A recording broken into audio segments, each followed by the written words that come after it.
Welcome बेटा once again. आज का हमारा टॉपिक है डेराइव्ड लिपिड्स, जिसके बाद हमारा लिपिड्स का टॉपिक हो जाएगा फिनिश।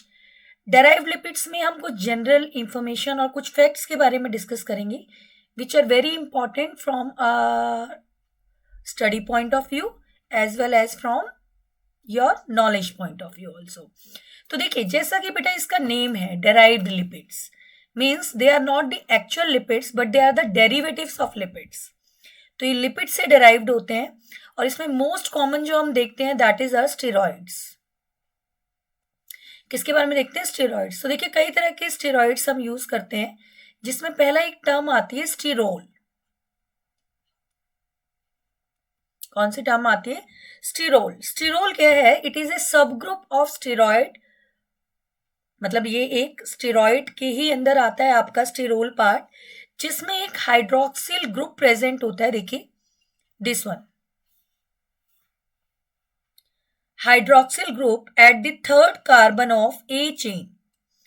देखो बेटा, ये जो डायग्राम है ना, this is a diagram of cholesterol and मैं इसको स्टार मार्क कर रही हूँ because it is very very very very important, है ना। डेराइव्ड लिपिड में कोलेस्ट्रॉल आपका सबसे ज्यादा इंपॉर्टेंट है। क्वेश्चन जो फ्रेम होते हैं नीट लेवल पे, वो किससे बनते हैं? आपके कोलेस्ट्रॉल से बनते हैं। ठीक है, तो ये रिंग को आप ध्यान से देखिए। इसमें 3 तो हेक्सागोनल रिंग्स हैं, जिसमें से ये रिंग है आपकी A ring, this is B, this is C and this is D, और ये आपकी पेंटागोनल है। तो अगर मैं स्टीरोल का स्ट्रक्चर ड्रॉ करूंगी ना, तो I am going to draw this 3 rings. First, जैसे आपकी 3 हेक्सागोनल रिंग्स, सिंपल आपने क्या करना है, हेक्सागोनल रिंग्स ऐसे ड्रॉ कर देनी है।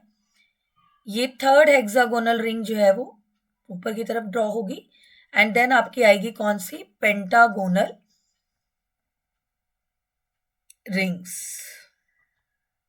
ठीक है, तो दिस वन, तो ये आपकी ए होगी, this is B, C, D. And sterol क्या है? These are the sub group of steroids in which hydroxyl group is present at third carbon. This is first, second and this is third carbon.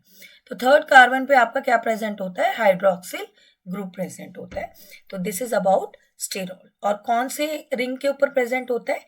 A ring के ऊपर present होता है। ठीक है, sterol से ही आपके क्या बनते हैं? स्टेरॉइड एल्कोहल्स बनते हैं। तो they are also known as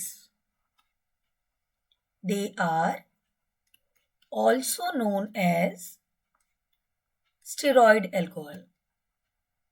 actual बेटा, जितनी भी वीडियोस जो भी मैं आपके लिए बनाती हूँ, इसमें मेरा मेन मोटिव ही रहता है कि what ever the diagram given है ना इन योर एनसीईआरटी, उसको हम खुद एक बारी खुद से प्रैक्टिस जरूर करें। देखेंगे आपने, जैसे मैंने यहाँ पे डायग्राम ऑलरेडी ले रखा है रेडीमेड, बट स्टिल मैंने चाहे थोड़ा सा ही पार्ट उसका ड्रॉ करके, विच इज इंपॉर्टेंट, वो मैंने आपको ड्रॉ करके दिखाया है।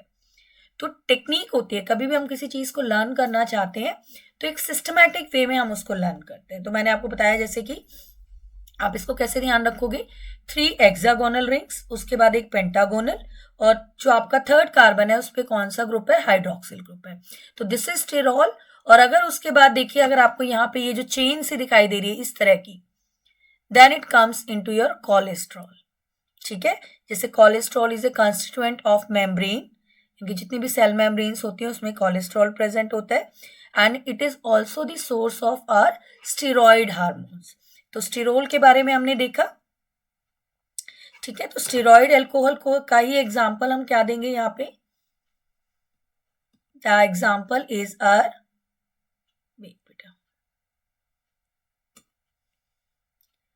कोलेस्ट्रॉल।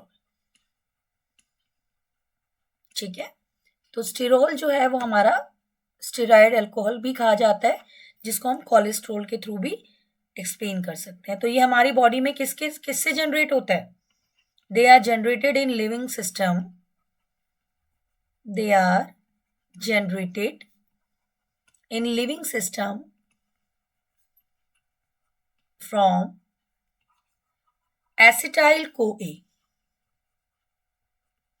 ठीक है, तो ये पार्ट आपको लर्न करना पड़ेगा। तो एसिटाइल CoA से जो है ये जनरेट किया जाता है। क्या जनरेट किया जाता है? आपका कोलेस्ट्रॉल कह लो या स्टेरॉइड अल्कोहल कह लो।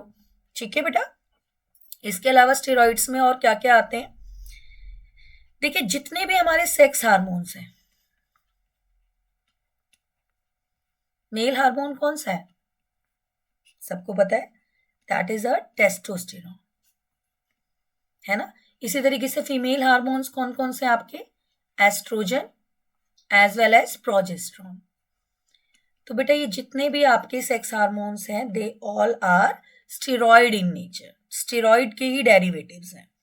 इसके अलावा जितने भी आपके एड्रीनोकॉर्टिकॉइड हार्मोन्स हैं, अब एड्रीनोकॉर्टिकॉइड हार्मोन्स में क्या क्या आते हैं आपके? देखिए, जो हमारा एड्रीनल ग्लैंड होता है उसके दो पार्ट्स होते हैं, कॉर्टेक्स और मेडुला। तो जो एड्रीनल कॉर्टेक्स है वो 3 तरह की हार्मोन्स रिलीज करता है में, मिनरेलोकॉर्टिकॉइड, ग्लूकोकॉर्टिकॉइड और सेक्स कॉर्टिकॉइड। ठीक है, जिसमें आपका जो आपका ग्लूकोकॉर्टिकॉइड आप कह सकते हो, ठीक है, या कॉर्टिकोस्टेरॉन कह सकते हो आप। ये सारे जो हैं they all are steroid in nature. इसके अलावा बेटा स्टेरॉइड्स जो होते हैं, कई तरह के एनाबॉलिक स्टेरॉइड्स यूज किए जाते हैं। एनाबॉलिक स्टेरॉइड में आपका क्या आता है? That is the derivative of testosterone. देखिए, आपको पता है बेटा टेस्टोस्टेरॉन जो है वो मेल हार्मोन है, और मेल हार्मोन के जो रिजल्ट्स होते हैं वो किसके ऊपर होते हैं? मेल्स के secondary sexual characters, like musculature develop होना, है ना, बॉडी के अंदर डीजनरेशन कंपैरेटिवली कम होना। आप देखिए, मेल्स जो होते हैं they are comparatively stronger than the female, क्योंकि उनमें मस्कुलर पार्ट की डेवलपमेंट ज़्यादा होती है, जबकि फीमेल्स के अंदर फैट डिपोजिशन ज़्यादा होता है। तो इसी एनाबॉलिक स्ट्रेंथ की वजह से टेस्टोस्टेरोन्स के जो डेरिवेटिव्स हैं वो कई तरह के एथलीट्स वगैरह जो है इसको as a anabolic steroid use करते हैं। ठीक है बेटा। इसके अलावा हम क्या देखेंगे? प्रोस्टाग्लैंडिन। और क्या हम इससे फॉर्म कर सकते हैं? देखिए, डेरिवेटिव्स डेराइव्ड लिपिड्स में नेक्स्ट पार्ट हमारा आता है, ये तो स्टिरॉल हमने तो डिस्कस कर लिया, दैट इज आवर प्रोस्टाग्लैंडिन। देखो बेटा, प्रोस्टाग्लैंडिन जो है ना, it is a derivative of arachidonic acid. अब ये तो सबने पढ़ा है। एराकिडोनिक एसिड क्या है? That is a unsaturated fatty acid which is made up of 20 carbon. तो उससे डेराइव्ड हुआ आपका क्या? प्रोस्टाग्लैंडिन। अब प्रोस्टाग्लैंडिन किस किस तरह के फंक्शन परफॉर्म करता है हमारी बॉडी में? कई तरह के फंक्शंस परफॉर्म करता है, जैसे वेसोडाइलेशन भी करता है, समटाइम्स वेसो कंस्ट्रिक्शन भी करता है। अब बेटा क्या होता है वेसोडाइलेशन? देखो, vaso word is related to your blood vessel, है ना। वेसो वर्ड किससे रिलेटेड है? आपके ब्लड वेसल से। डायलेशन का मतलब डायलेट करना, तो उसका जो ल्यूमेन होता है उसको ये क्या कर देता है? ब्रॉड कर देता है कंपैरेटिवली। और वेसो कंस्ट्रिक्शन मतलब उसके ल्यूमेन को क्या कर देता है? नैरो कर देता है। आधे से ज्यादा इंफॉर्मेशन हमारी किसमें है? वर्ड्स के अंदर है। अगर हम वर्ड्स को ना बाइफरकेट करके अच्छे से समझें तो हमें उसका मीनिंग समझ में आएगा। तो प्रोस्टाग्लैंडिन आपका वेसोडाइलेशन, वेसो कंस्ट्रिक्शन, ठीक है। इसके अलावा एसिड प्रोडक्शन इन स्टमक, ठीक है। तो एसिड प्रोडक्शन इन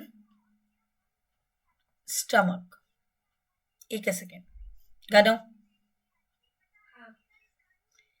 ठीक है बेटा। इसके अलावा blood clotting, sometimes it's also cause blood clotting में ये हेल्प करता है, लाइक जो प्लेटलेट्स वगैरह रिलीज होती हैं तो उसको एग्रीगेट कराना, एक्यूमुलेट कराना, उसमें ये बेसिकली आपका हेल्प करता है। And it also cause constriction in uterus during the time of labour pain. तो जो पार्चुरेशन है उसके लिए भी कहीं ना कहीं आपका कौन सा हार्मोन रिस्पॉन्सिबल होता है? प्रोस्टाग्लैंडिन, ठीक है। समटाइम्स डॉक्टर इसको बाहर से भी इंजेक्ट करते हैं, और बाकी आपकी बॉडी में it is a derivative of arachidonic acid, ठीक है बेटा, तो हमने एक पढ़ा आपका स्टेरोल, देन आपका प्रोस्टाग्लैंडिन। अब हम थोड़ा सा डिटेल डिस्कस करेंगे किसके बारे में, कोलेस्ट्रॉल के बारे में। तो नेक्स्ट इज आर बेटा कोलेस्ट्रॉल। तो कोलेस्ट्रॉल का डायग्राम बेटा आप ऑलरेडी देख चुके हो, ठीक है। It is a most common sterol, क्योंकि एग्जामिनेशन पॉइंट से ये इंपॉर्टेंट है, तो ऑलरेडी मैंने आपको बता दिया diagram is very very important. सबसे कॉमन स्टेरोल है। कहाँ पे ये मैन्युफैक्चर्ड होता है? It is manufactured inside the body. It is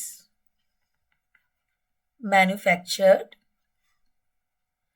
inside the body. तो बॉडी के अंदर ये क्या होता है, मैन्युफैक्चर होता है। And sometimes we are also getting it from the outside, तो बाहर से भी हम इसका इंटेक कर सकते हैं, ठीक है। It is insoluble in water. अब देखिए कुछ चीजें ना बहुत बेसिक होती हैं, बट जानना जरूरी होता है, क्योंकि जब तक हम थिंक नहीं करेंगे, चीजों को रिलेट नहीं करेंगे, वो हमें लॉन्ग टर्म तक याद नहीं रहेंगी। अब हमें इतना समझ में आया कि कोलेस्ट्रॉल हमने लिपिड्स में पढ़ा है। लिपिड्स ज्यादातर हाइड्रोफोबिक होते हैं, पानी में सॉल्युबल नहीं होते, तो आपका कोलेस्ट्रॉल भी वाटर में सॉल्युबल नहीं होता। इसलिए जब ये टिश्यूज तक कैरी किया जाता है तो sometimes it get accumulated inside the blood vessel, जो मैंने आपको प्रीवियस लेक्चर में भी बताया कंपाउंड लिपिड्स में लाइपोप्रोटीन्स के बारे में, जो जो ट्रांसपोर्ट कर रहे थे आपके कोलेस्ट्रॉल को। तो जब वो टिश्यूज में कोलेस्ट्रॉल को लेकर जाते हैं तो वहां पे डिपॉजिट हो जाता है, जिसकी वजह से एथेरोस्क्लेरोसिस डिजीज कॉज होती है, ठीक है। तो they are insoluble in water, thus when their level rises in blood, thus when their level rises in blood, ज्यादा अमाउंट में जब हम इसका इंटेक करते हैं, ठीक है, या इसका अमाउंट ज्यादा बढ़ जाता है, then it tends to deposit on the wall of arteries. It tends to deposit on the wall of artery, ठीक है। तो आर्टरीज की वॉल पे बेटा ये क्या होता है, डिपॉजिट हो जाता है, जिसकी वजह से जो डिजीज कॉज होती है दैट इज कॉल्ड एथेरोस्क्लेरोसिस, ठीक है। तो this is all about our cholesterol. एक चीज और आपको बताऊंगी, कुछ लोगों को बेटा गॉल ब्लैडर के अंदर स्टोन हो जाता है, तो वो स्टोन भी किसकी वजह से होता है, कोलेस्ट्रॉल की वजह से होता है। तो कोलेस्ट्रॉल का जो क्रिस्टलाइजेशन होता है गॉल ब्लैडर के अंदर, वो क्या फॉर्म करता है, स्टोन फॉर्म करता है गॉल ब्लैडर के अंदर, ठीक है। तो गॉल ब्लैडर के अंदर लोग कहते हैं ना, पता नहीं यार गॉल ब्लैडर में कैसे स्टोन हो जाता है। नॉर्मली स्टोन्स तो किडनी में होना चाहिए, बिकॉज किडनी ब्लड को फिल्टर करती है। तो this is the crystallization of cholesterol inside the gall bladder. मैं इसको लिख भी देती हूँ, ठीक है। बच्चों की कई बारी आदत होती है, जो टीचर लिखती नहीं है ना, वो सोचते हैं दिस इज नथिंग, इंपॉर्टेंट नहीं है। लेकिन आप सोचो ना, ये जनरल फैक्ट है बट इंपॉर्टेंट तो है कहीं ना कहीं, तो इसीलिए मैं थोड़ा इसको लिख देती हूँ। तो crystallization of cholesterol in gall bladder is responsible for stone inside the gall bladder. तो गॉल ब्लैडर स्टोर के लिए ये क्या होता है बेटा, रिस्पॉन्सिबल होता है, ठीक है। तो ये ध्यान रखना। बाय हो गए स्टूडेंट्स, आप कल को आप डॉक्टर्स बनोगे, है ना। तो इस तरह की इंफॉर्मेशन आपको नॉलेज में होनी चाहिए, थोड़ा अच्छा इम्पैक्ट जाता है जब भी अगर हम किसी से डिस्कस करते हैं, and we have such kind of knowledge, it's a beautiful part of biology, ठीक है बेटा। देखिए, इसके अलावा हम कुछ पढ़ेंगे किसके, useful role of steroids.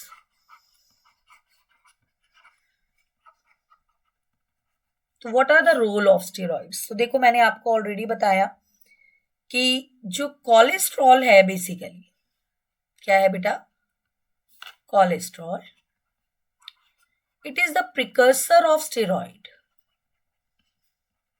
Cholesterol is the precursor of steroid, ठीक है। तो जितने भी स्टेरॉइड हार्मोन्स आपके बेसिकली बनते हैं that is because of cholesterol. तो जितने भी आपके सेक्स हार्मोन्स हैं या आपके एड्रीनोकॉर्टिको हार्मोन्स हैं, जिसको अभी जस्ट कुछ मिनट्स पहले ही मैंने आपसे डिस्कस किया, वो सारे पॉइंट्स आप इसमें मेंशन करोगे कि कोलेस्ट्रॉल जो है वो किससे डेराइव्ड होते हैं, कोलेस्ट्रॉल से। तो it is the precursor of steroid hormones. ज्यादा नहीं लिखेंगे हम, ठीक है। नेक्स्ट पॉइंट और क्या है, देखिए, cholesterol form vitamin D in the exposure of sunlight. ठीक है, तो जो vitamin D which is very very important है ना, कहते हैं सनलाइट लेनी चाहिए, सनलाइट से विटामिन डी फॉर्म होता है। तो कोलेस्ट्रॉल ही क्या बनाता है आपका, cholesterol forms vitamin D on exposure of sunlight. तो सनलाइट के एक्सपोजर में कोलेस्ट्रॉल क्या बनाता है, विटामिन डी बनाता है। इसके अलावा बेटा स्टेरॉल्स जो होते हैं वो प्लांट्स में भी एग्जिस्ट करते हैं, and sterols are very important for the plant growth. They are also important for plant growth, ठीक है, रिप्रोडक्शन और फ्लावरिंग प्रोसेस के लिए या एक्सप्रेशन ऑफ सेक्स के लिए, whatever the sex organs are present, उसके लिए जो स्टेरॉल्स होते हैं they are also important in plants also। इसके अलावा आपको हमने ऑलरेडी बताया कि cholesterol is the constituent of animal cell membrane. So it is a constituent of animal cell membrane also, ठीक है।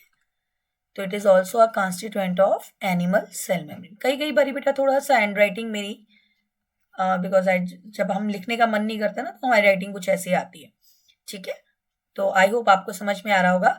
Cholesterol is constituent of animal ANIMAL cell membrane, ठीक है। इसके अलावा it also help in forming bile salt. So it also help in forming bile salt.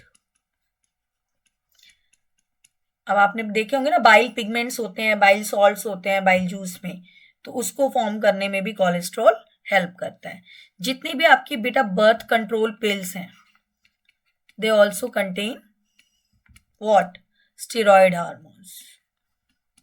So they also have steroid hormones, ठीक है बच्चा। तो ये हो गया आपका important role of your steroids and sometimes cholesterol.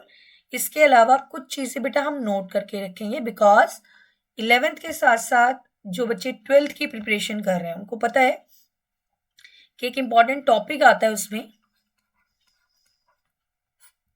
और वो टॉपिक क्या है कि फैट का इंपॉर्टेंट रोल क्या है हमारी बॉडी में। तो बेटा देखो, अगर जनरल वे में आपको पता है फैट का बॉडी में क्या रोल है, बॉडी को प्रॉपर शेप देना, इंसुलेशन प्रोवाइड करना, बॉडी में हीट जनरेट करना, क्योंकि फैट आपकी बॉडी में एक रिच सोर्स ऑफ एनर्जी है आफ्टर कार्बोहाइड्रेट, है ना, लार्ज अमाउंट में हीट प्रोड्यूस करते हैं। जितने भी आप एनिमल्स देखते हो जो स्नो एरियाज में रहते हैं जहाँ पे टेम्परेचर काफी कम है, तो वहां पे उनकी स्किन के नीचे जो है फैट डिपॉजिट होता है जो एक इंसुलेटर का काम करता है उनके लिए, है ना। तो इस तरीके से फैट देखा जाए बहुत इंपॉर्टेंट है कहीं ना कहीं बॉडी के लिए। जितने भी हमारे इंटरनल ऑर्गन्स हैं which are very vital, very important, उनके चारों तरफ भी फैट जो है कुशन लाइक फॉर्म में प्रेजेंट होता है ताकि मैकेनिकल शॉक वगैरह इंजरी से उसको प्रोटेक्ट कर सके। तो फैट की एक नॉर्मल इंपॉर्टेंस को हम इग्नोर नहीं कर सकते, बट कुछ चीजें हैं जो बिल्कुल हमें ध्यान रखनी है। जैसे अगर मैं बात करूं कि इसका एग्जाम्पल दूं कैमल का, तो आपने देखा है कि कैमल जो होता है it uses fat stored inside it's hemp. हम देखे ना, कैमल के ऊपर एक कुबड़ सा मतलब एक बना रहता है, उसमें फैट स्टोर होता है। तो उस फैट को वो कब यूज करता है, अपने हम्प की फैट को कब यूज करता है, जब उसको वाटर की रिक्वायरमेंट होती है for obtaining metabolic water during extreme desiccating conditions. आपने देखा कैमल काफी टाइम तक ना विदाउट वाटर क्या कर लेते हैं, सर्वाइव कर लेते हैं, लेकिन एक लिमिट से ज्यादा जब बहुत ज्यादा उसको रिक्वायरमेंट फील होती है वाटर की, तो वो उसी फैट को यूज करता है जो अपने हेम्प में स्टोर करता है और उससे वाटर डराइव करता है। इसी तरीके से दूसरा जो मोस्ट इंपॉर्टेंट